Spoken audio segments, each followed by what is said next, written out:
Hello, in this video some updates about my workshop and the salvaged summer house project. A new tool which surprised me in a good way, but first, the quest to find the perfect tape measure. Here's what I want in a tape measure in order of importance. Firstly, I want it to be small and compact because I keep it in my pocket at all times while I'm working. I even tend to remove the belt hooks because I never use them and they fit in the pocket better without them. For workshop use, I generally don't need loads of length. 2 meters or 3 meters is plenty for me. 2, I want it to be metric only. When you have a tape measure that has inches on one side and metric on the other, the inch markings get in the way and I never use them. 3, it needs to have a lock because often I measure things from elsewhere on the tape measure. So for example, I'll line up the 100mm mark and then I can get a truly accurate reading just by deducting 100mm without relying on the accuracy of the tip at the end and whether it's extended for latching onto the end of something or pushed in for measuring an internal dimension. 4, accuracy.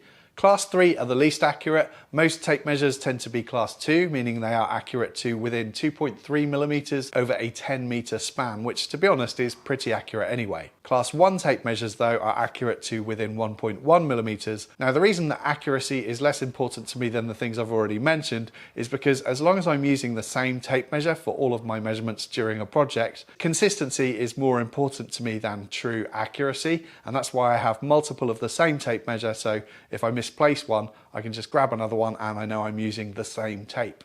Now, an additional thing that I like is when you have the dimensions on the bottom side of the tape as well as the top, like this one here does. But that often seems to be pretty hard to find. I'd also like it to be as robust as possible if I accidentally drop it from the top of a ladder or something, but generally for workshop use, any tape measure is going to be durable enough, really. The tape measures that I've been using for the past 5 or 6 years are these ones by Fisco. I have some of them that are also branded Halter 4s. They are also metric only and compact, locking, and they are pretty durable. And they are plenty good enough for what I need, but recently I've been going down a bit of a rabbit hole of looking online at some really cool looking tape measures. One of my favorite tape measures before I got these Fisco ones was this one here, which I got out of my granddad's toolbox when he sadly passed away a few years ago.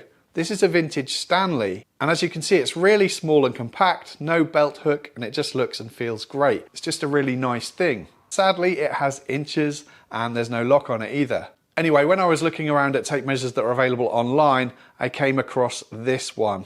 It's absolutely tiny. In fact, it's the perfect size for me. So it's an early Christmas present to myself. It's available in multiple different colors as well. The black looks really nice, but obviously I had to go for green. It's got a really nice weight to it. It's just a really nice thing, and I like its kind of vintage tool aesthetic. And it's metric only. Sadly, it has no lock and there's no accuracy rating, but when I checked it against my Fisco tape measure, it looks spot on.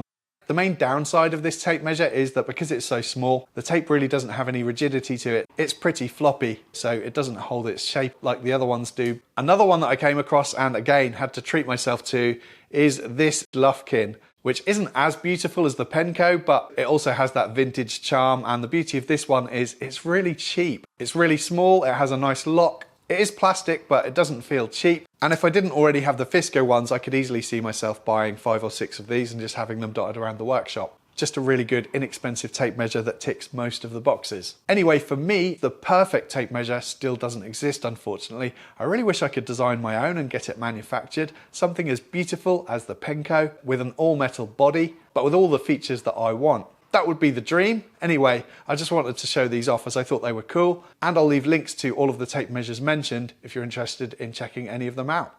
I'm keen to hear from you if you think there are any tape measures I should be checking out that I might have missed. Please let me know in the comments. Recently I reorganised my entire workshop, and when I was filming the video I said this. And then beyond that I've installed some ducting over here where I think I'm going to install some kind of dust hood for the lathe. This is the dust hood that I bought from Amazon. It was very cheap and it should be perfect. Now originally this had a grill at the back, but I decided to cut that out seeing as it will mess with my airflow, and for my setup this isn't needed. It has these 3 square holes on the bottom, so I mark these up onto the edge of a piece of plywood and then drill out the holes. Then I cut another piece of plywood, which I'm going to cut a slot into, just big enough for an 8mm bolt.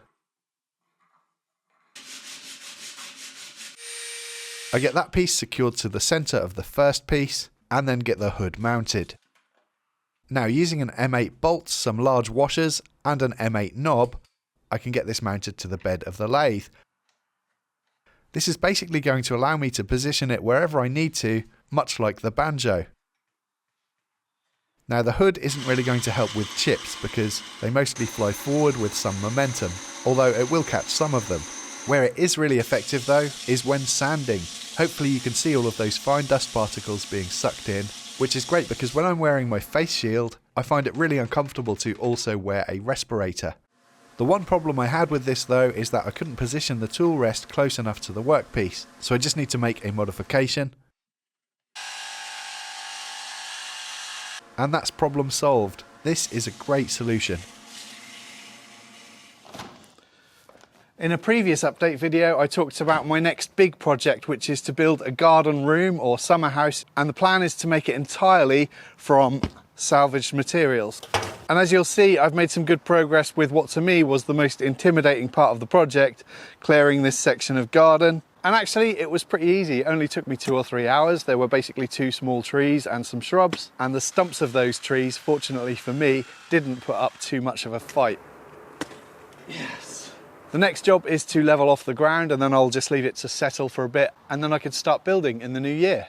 When I was doing the gardening work, it was a very cold day, so it was such a treat to be able to have a hot meal that was very quick and easy to prepare from the sponsor of this video, Huel, who make these entirely plant-based hot and savoury pots in some really nice flavours. The katsu curry and hoisin duck ones are my personal favourites, but the one I enjoyed on that particular day was the pasta carbonara. They come in 6 different noodle and pasta flavours, and each pot contains all the nutrients, proteins, essential fats, carbs, fibre, vitamins and minerals that the human body needs as part of a balanced diet, and all with no artificial colourings or flavours. And because they are plant-based, they're also good for the planet. They are also reasonably priced too, starting at around £3.05 per pot.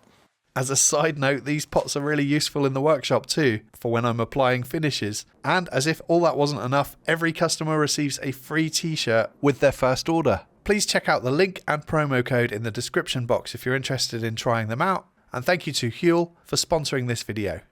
I've been reviewing a few products from Rutland's recently. The first was their table saw, which it's fair to say I was not a fan of. Then their new random orbit sander, which I was mostly impressed by, but I had a few concerns with. But when they sent me that sander, they also sent me another item that it often comes bundled with, which is this vacuum. And this is a product that I've really come to like, and let me explain why. First, it's really small and compact. Now, I'm going to be pretty much exclusively using this just to clean my workshop floor. And I've actually been looking for a new vacuum for a while. Rutland's had no idea that I was looking for one, and they just happened to send me one. I didn't ask for this. They just sent it along with the sander. And for full disclosure, it was sent to me for free, and I'm under no obligation to review it. But yeah, a really small vacuum like this that I can just tuck into a corner somewhere is just what I was after. It has a 10 litre capacity, which I found to be just about enough. I can probably clean my workshop floor maybe 6 or 7 times before I have to empty it. Now, probably the thing I like the most, this hose is fully compatible with the CTS quick click system, which is what I use on all of my power tools. See, that's on there now. There's no way that's coming out. And also my accessories. Now, the vacuum does have with it its own accessories, as you can see here, which it has onboard storage for, but to be honest, I'm not much of a fan of that. It's probably the one thing I dislike about this vacuum because of how loose they fit, so they seem to fall off all of the time. It's got a power control if you want to dial down the suction, although why you'd ever want to do that is beyond me, and a power socket for power tools with automatic takeoff. I also really like this latch for onboard cable storage, and I really like this big switch on top. It also has a huge filter, and as you can see, these fabric filter bags do a great job at keeping it nice and clean. It's also really quiet. And this is me talking normally over it. At a distance of 1 metre, I was getting readings of around 64 decibels. One of the most impressive things though is the suction. Here with a piece of ash, then 18mm MDF, and then 25mm MDF. It is entirely made of plastic, but without feeling too cheap. But yeah, I'm generally quite happy with this. Obviously, I don't know how long it's going to last, but at the moment, this meets my needs perfectly. If you're interested in this or anything else from Rutland's, please use my link and promo code. I'll leave that in the description box. I should have one more video coming out before Christmas. That'll be a woodworking project. Beyond that, it's likely that I'll take a few weeks off. So I just want to say now a happy Christmas to everyone and a Merry New Year, and thank you for watching.